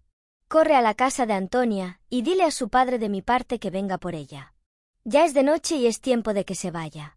Además, yo no quiero ser responsable de lo que le suceda a la muy». «¿Cómo?», exclamé yo, haciéndome el asombrado. «¿Pues que le pasa algo?». «Le pasa que es una indecente, una provocativa. Ha estado haciendo todo el santo día los ojos tiernos al coronel, y este que no se hace de rogar va a acabar por trastornármela, pero no será en casa, no faltaba más. Como si yo no hubiera quedado ya más que para eso. Pues yo creía a Antonia muy buena muchacha, muy candorosa». «Linda está tu candorosa y tu buena muchacha, tiene unos modos que, Dios me ampare. Pero va a parar en». «Cállate boca. Anda, anda Jorge, dile a su padre que venga por ella en el instante, y que le mando llamar porque hay ahora soldados en el pueblo, no me atrevo a enviarla sola, ni contigo. Ya es hora de cenar, y no quiero que se siente con nosotros a la mesa». Yo volé con las alas de mis celos, alegre de poder pagar a Antonia con la contrariedad que iba a sufrir, el mal que me había hecho. Di el recado de Doulourites al viejo de la mula, y el buen hombre, encontrando muy cuerda la disposición de su comadre, se envolvió en su manga y se dirigió, en unión mía, a la casa en que se hallaba su picarona hija. Yo quise hacerle aguardar en el zaguán, pero él, contra lo que yo esperaba de su timidez de campesino, quiso entrar para conocer a los oficiales, como él decía, y se entró muy ceremonioso en la sala. «Santas noches, mi señora comadre», dijo saludando a la solterona. «¿Dónde está ese señor coronel para que yo le salude?». El coronel estaba tan pegadito a Antonia y tan entretenido, que el ranchero se admiró de aquella familiaridad. El coronel, contra su carácter, se levantó muy atento y vino a abrazar al viejo, cuando supo que era el padre de la muchacha. «Amigo», le dijo, Tengo muchísimo gusto de conocer a un tan honrado vecino y padre de una niña tan hermosa como Antoñita. Ah, sí, señor, respondió el estúpido. Eso sí, señor, muy hombre de bien, es lo único que yo tengo. Y en cuanto a la chica, es regular, señor, regular, no hay que alabarla. Válgame María Santísima, señor coronel. Y su merced ha estado platicando con esta mocosa de mis pecados, que no tiene palabra, ni modos. Fuera mi comadrita, señor, esa sí que lo entiende, como que se ha criado en la capital y se ha rozado con caballeros y con licenciados, y con frailes y demás gente copetona. Es así, señor, que se la recomiendo de verdad, porque no es porque sea mi comadrita, pero aquí es la que hace raya. El coronel se reía abrazando burlescamente al ranchero, la solterona hacía muecas de desagrado, aparentando sumo despejo para con el militar, Antonia procuraba ocultar la cara y los ayudantes se reían de la figura y de las palabrotas del viejo. Solo yo examinaba aquel cuadro con simple curiosidad. El viejo entabló después conversación con el coronel.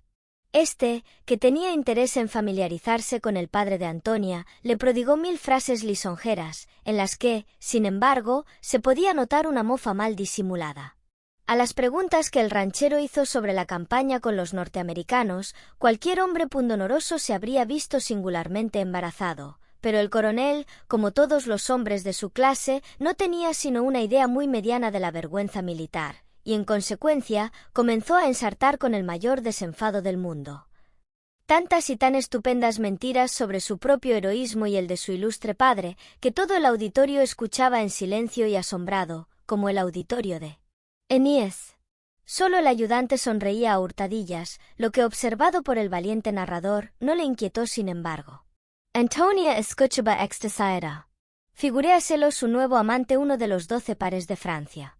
Muy lejos estaba de pensar la pobre aldeanilla que el tal coronel no era más que un solemne embustero, gran figurón de parada, y más, gran corredor todavía a la hora de los cañonazos.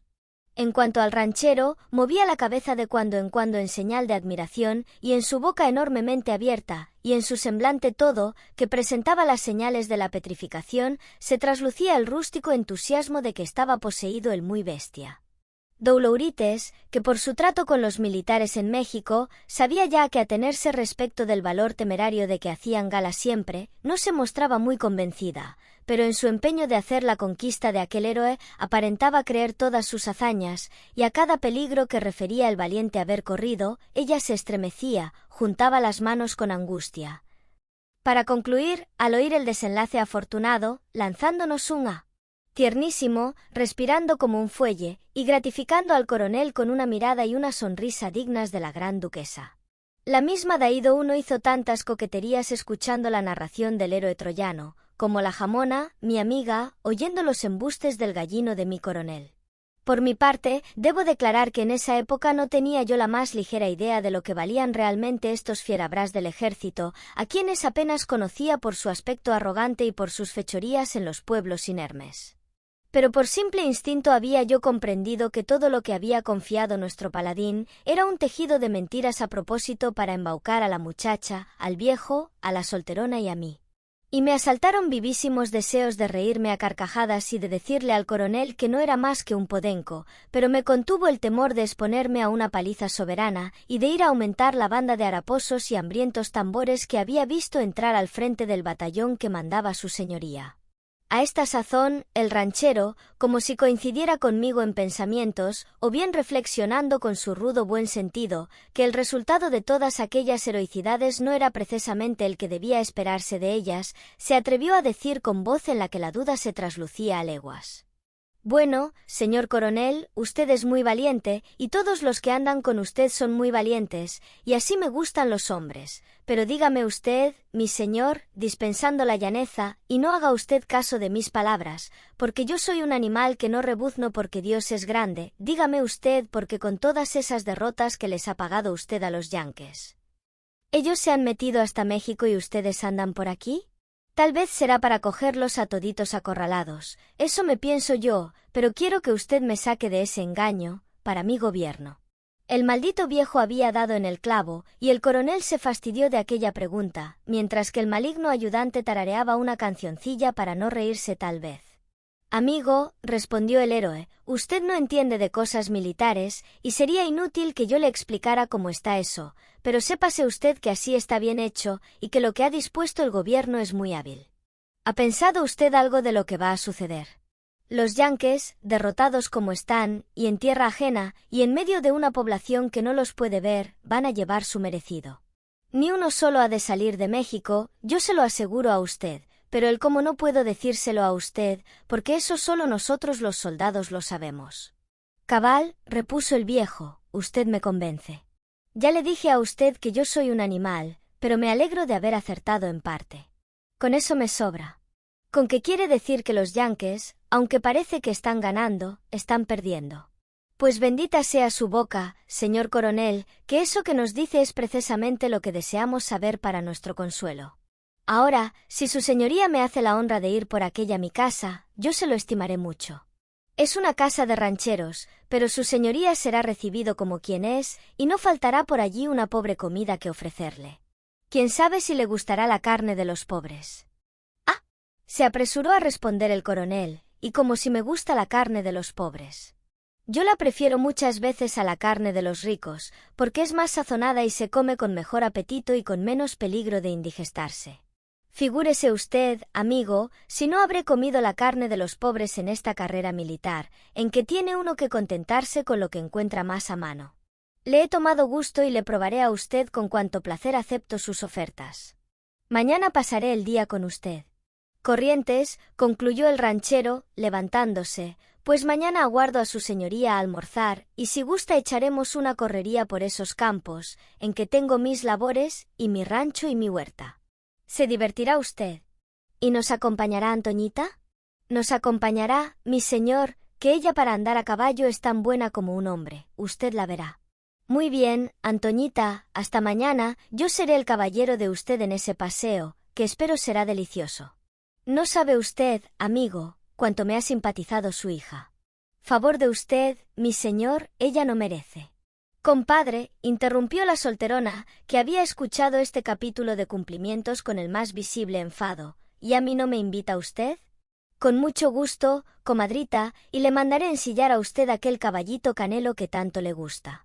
Entonces el ranchero y su hija se despidieron. Doulourites abrazó a su compadre y a su ahijada con un mal humor infernal, el coronel se restregó las manos, pensando en el día siguiente, y yo seguía a Antonia con un puñal clavado en el corazón. El viejo, cuya locuacidad se había despertado con la conversación del coronel, charló en el camino de una manera fastidiosa.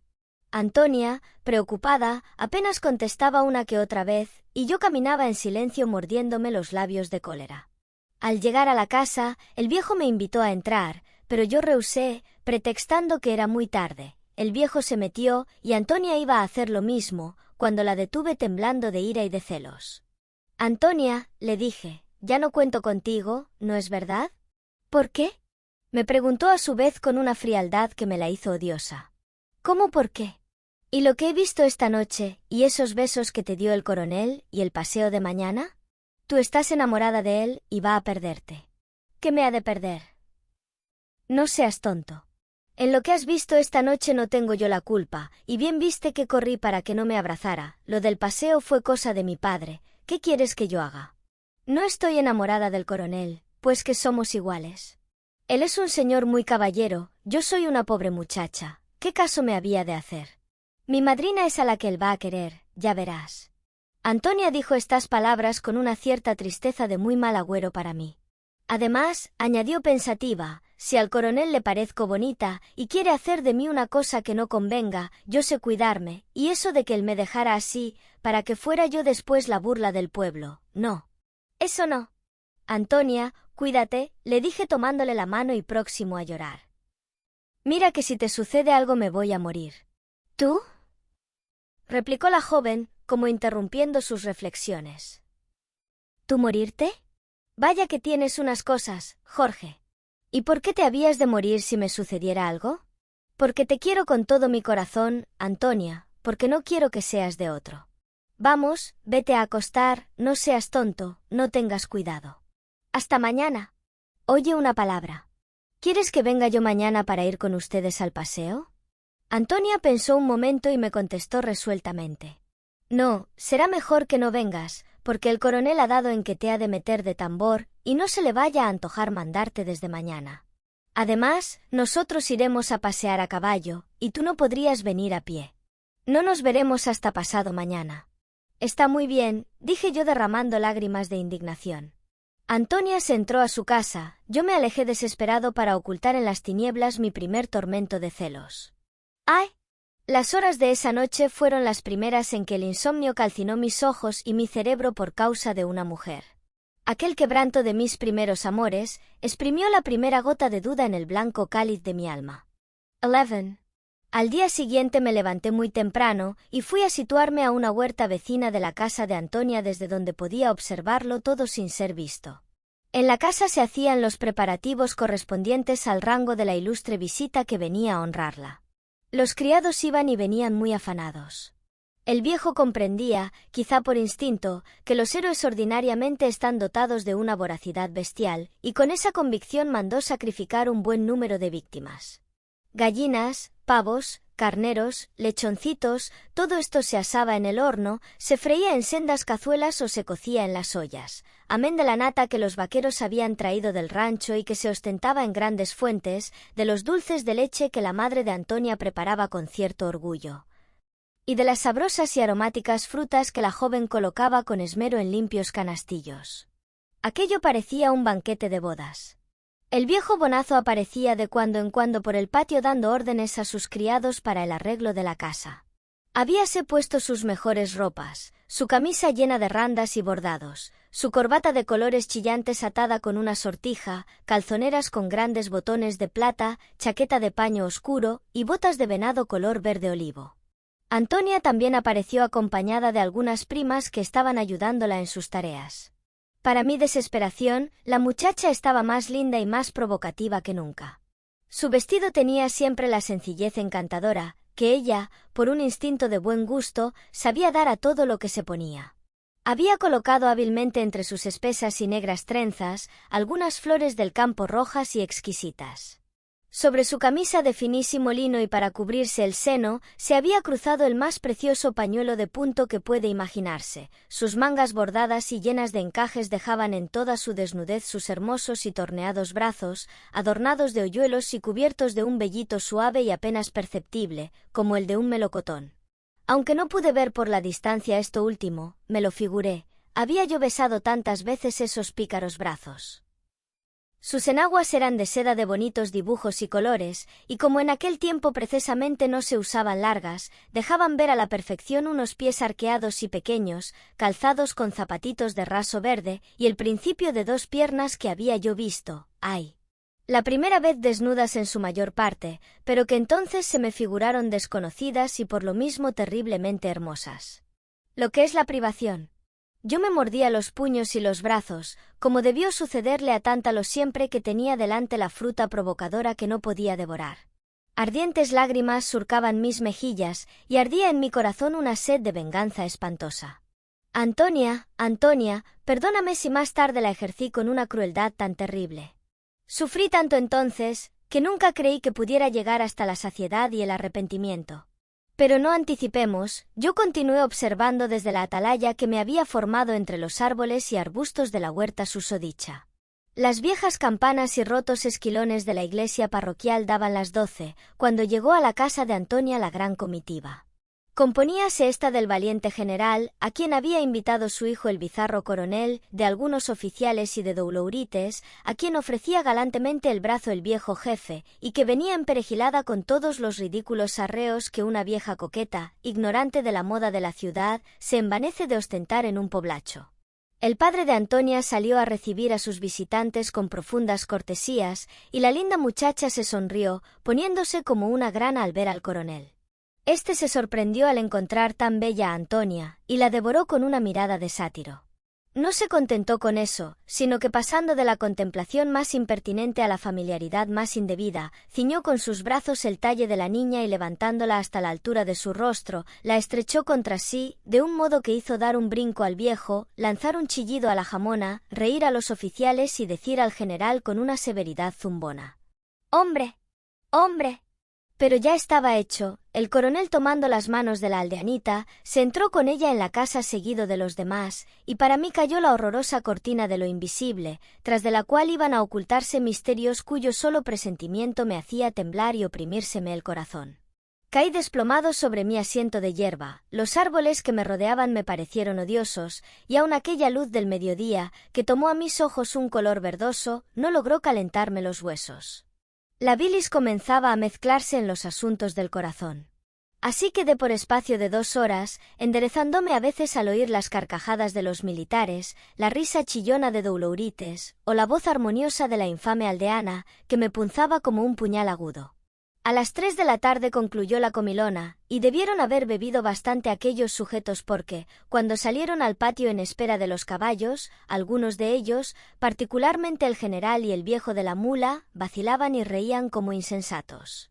Los caballos llegaron un momento después. Los de los militares, que habían sido traídos por asistentes, venían ricamente enjaezados. El caballito canelo prometido a Doulourites, y cuya silla plateada estaba cuidadosamente envuelta por un blando cobertor para que no se lastimara la gordinflona, fue sacado en triunfo por el viejo ranchero, que levantó en sus robustos brazos a su comadrita y tardó 10 minutos en acomodarla. La madre de Antonia no era de la partida, porque tenía que recoger el campo del festín, pero la joven, habiéndose colocado un gracioso sombrerillo de paja, de alas anchas, montó con gallardía y ligereza, y sin ayuda de nadie, en un potro retinto de hermosa estampa y de mucho brío, que apenas sintió su carga cuando comenzó a caracolear impaciente. «Ajá», exclamó el general con voz de borracho. «¿Con qué esas tenemos, Caramba, y qué bien monta la chica. Pues es un tesoro de gracias la bribonzuela, amigo. Debe usted estar vanidoso con semejante alhaja». «Mil gracias, mi general, usted la pondera, señor». «Es regular, no hay que alabarla», contestó el ranchero con su fraseología de siempre. Después de lo cual montó a su vez en un caballo magnífico, el mejor de sus dehesas seguramente, y se puso a la cabeza de la comitiva para guiarla. Entonces yo, como todos los celosos, deseando apurar el cáliz hasta la última gota, sin haberme desayunado, pero fuerte con mi cólera, puse los pies en alas de mis celos, y seguí a la cabalgata hasta llegar a orillas del pueblo. Allí, adivinando a dónde se dirigía, tomé un camino de través, me hundía en un bosque contiguo a la casa del rancho. Luego, trepando a veces en las rocas que elevaban sus picos por sobre la cima de los grandes árboles, procuraba yo encontrar con la vista a la comitiva. Esta llegó a la casa, descansó en ella un momento, y volvió a salir para continuar el paseo, pues ya pardeaba la tarde.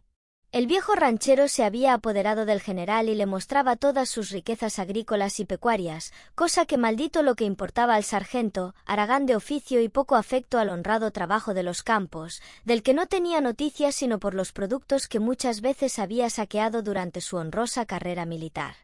Yo procuré colocarme cerca del camino que tenía que atravesar la comitiva, a fin de cerciorarme por mis propios ojos de la liviandad de Antonia. No tardé en satisfacerme. Apenas me había escondido entre la grieta que formaban 2 riscos, y que estaba oculta bajo una cortina de maleza, cuando pasaron el ranchero y el general, después Doulourites, en compañía de los oficiales.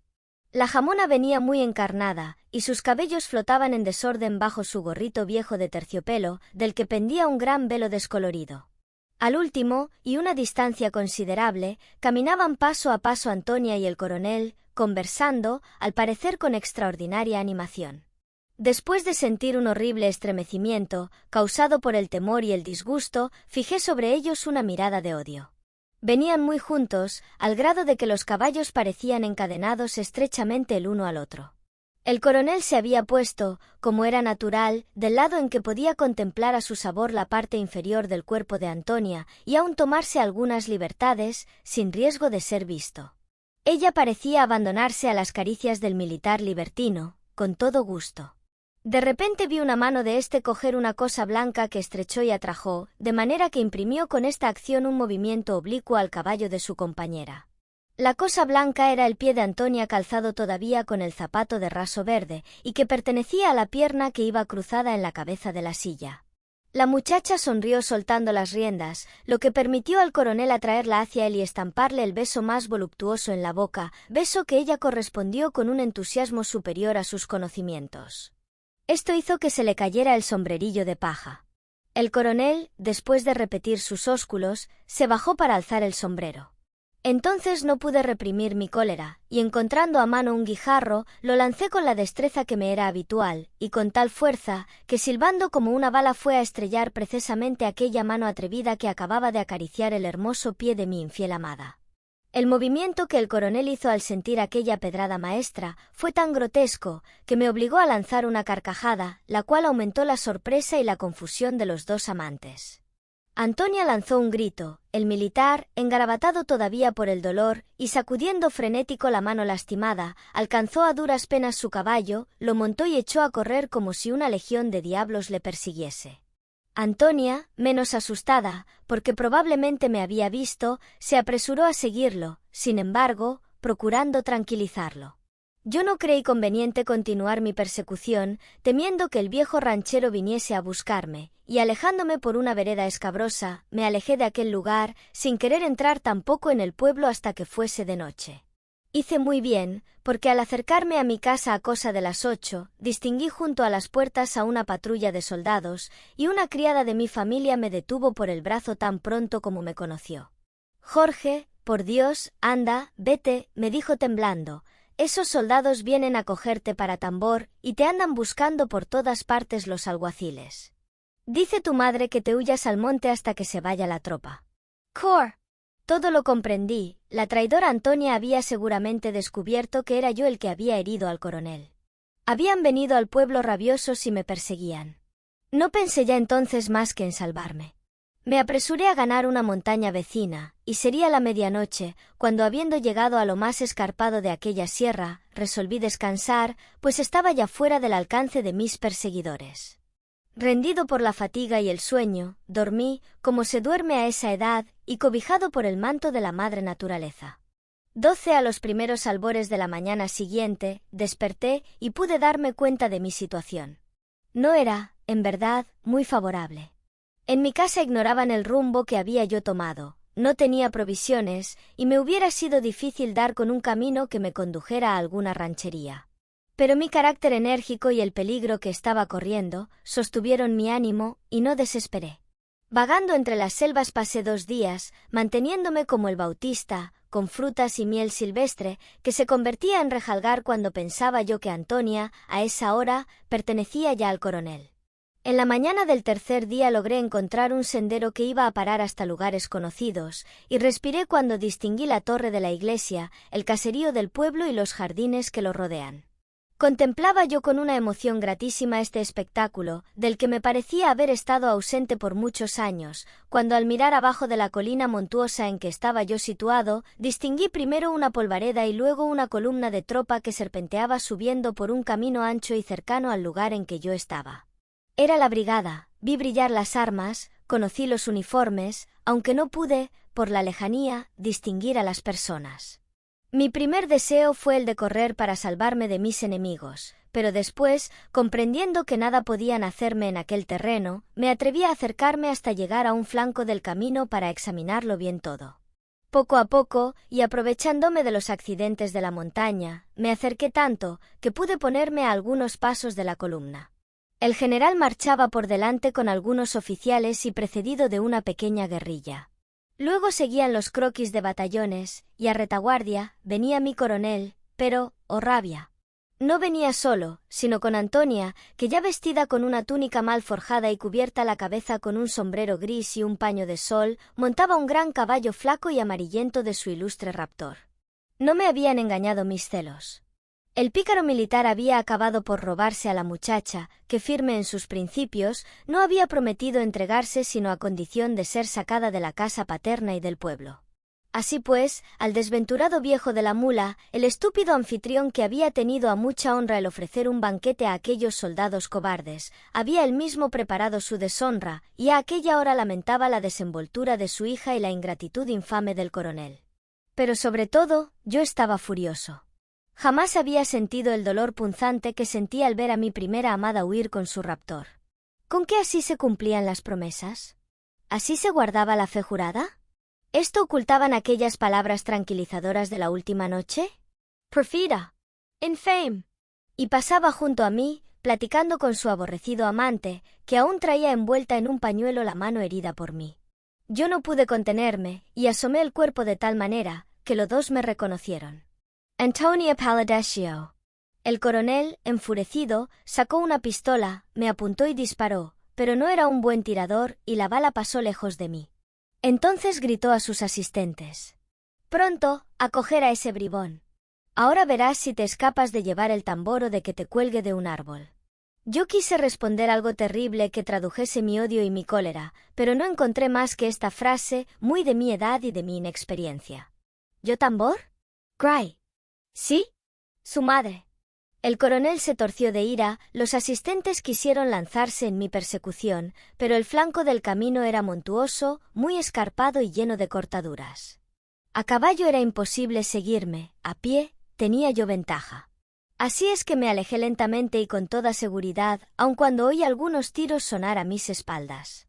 La columna entera había hecho alto, comunicóse la novedad al general en jefe, pero después de haber reconocido este ilustre veterano la imposibilidad de perseguirme con buen éxito y de haberme contemplado con su anteojo suficientemente, mandó continuar la marcha con gran despecho de su valeroso hijo, que 2 veces se había visto burlado por un chico delante de su joven dama. Sin embargo, de este triunfillo, que me envaneció por algunos momentos y calmó algo mi dolor, cuando desde una nueva altura miré perderse a lo lejos la columna, me sentí desfallecer, me senté sobre una piedra, incliné la cabeza y lloré. Todo el mundo, en mi caso, al conocer que está consumada la primera perfidia de la mujer que se ama, se pregunta con voz sorda y ahogada por una convulsión dolorosa, ¿es posible? Yo también me pregunté, ¿es posible? ¡Ay! Largos años de perfidias y decepciones iban a responderme enseguida, que para las mujeres todo es posible. 13 por la tarde bajé por fin al pueblo, y lo encontré mudo, triste y vacío. No estaba allí Antonia. La mujer querida es la que alegra y hace vivir todo en derredor nuestro. El pueblo, mi casa, mi familia, todo me parecía insoportable. Apenas la ternura de mi buena madre que me creía salvado de un gran peligro, y la severa bondad de mi padre que me dio muchos consejos, pudieron derramar un poco de bálsamo en las heridas de mi corazón. Después de algunos días en que anduve arrastrando por las soledades mi tristeza, me sentí con deseos de ver a la solterona para hablar con ella de mi mal. Dolorites me recibió sonriendo y al parecer satisfecha. «No te aflijas, Jorge», me dijo, prodigándome extrañas caricias, «ya has conocido cuán bribona era la Antoñita, yo me alegro de que te hayas desengañado». ¿Se alegra usted? Le pregunté sorprendido. Naturalmente, hijito, porque tú eres un buen muchacho, muy amoroso, muy tierno, muy niño, y no merecías a esa perdularia, que lo que deseaba era que se la llevara el diablo, como se la llevó, con un militar que va a dejarla en el primer pueblo del camino. Tú mereces otra cosa, tú mereces un corazón que sea siempre tuyo, que te quiera como tú deseas y que no sea capaz de dejarte por el primer advenedizo. Además, tú eres muy jovencito y aún no conoces bien lo que es verdaderamente amor. Déjate de miraditas, de suspiros y de niñadas que no tienen objeto y que no te han de traer más que tristeza y fastidio. Hay otras cosas en el amor que tú no conoces y que necesitas que te enseñen. Pero eso no puede hacerlo una criatura que todavía tiene la leche en los labios. Te hace falta una mujer que tenga más experiencia que tú. Yo te aseguro que con ella olvidarás a tu Antonia en el término de 3 días y hasta te reirás de haberla sentido tanto. Pero, Lola, le respondí, si eso es verdad, ¿en dónde encontraré ese corazón de que usted me habla? ¿Dónde está esa mujer de experiencia que necesito para consolarme? Si ella me prometiera curarme, yo la amaría toda mi vida. Dolorites se puso como una amapola, sus ojos despedían llamas, su boca estaba seca, y su pecho se agitaba. Abrió los brazos, me estrechó contra su corazón, y me dijo con voz trémula. «Ah, si tú me prometieras ser reservado, si tú me quisieras como querías a Antonia». «¿A usted?» Le pregunté azorado. Por más señales que hubiese visto antes, de la extraña afición que la jamona me tenía, mi inexperiencia y mi amor a Antonia me habían impedido darles su verdadero carácter. Aquella tía me inspiraba una repugnancia invencible. Además, yo la creía muy culpable en el rapto de Antonia. A mi brusca interpelación, la jamona me alejó de sí, pero pareció calmarse, y leyendo en mi semblante mi absoluto desamor y mi sorpresa, que no ocultaba mi repulsión hacia ella, me respondió. Sí, a mí, niño, a mí para ser tu consejera en estos asuntos, para que no te vuelvan a engañar.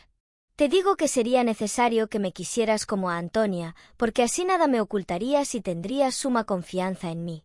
No lo digo por otra cosa, Jorge, ni tú lo vayas a entender de otra manera, porque bien sabes que yo, teniendo otra edad que tú, y habiendo querido mucho, aquí suspiró, a un hombre digno de mí, no puedo querer ya a nadie, ni menos a un niño como tú.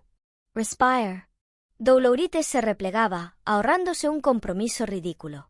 Aquella declaración llevada hasta su último extremo me hubiera causado horror.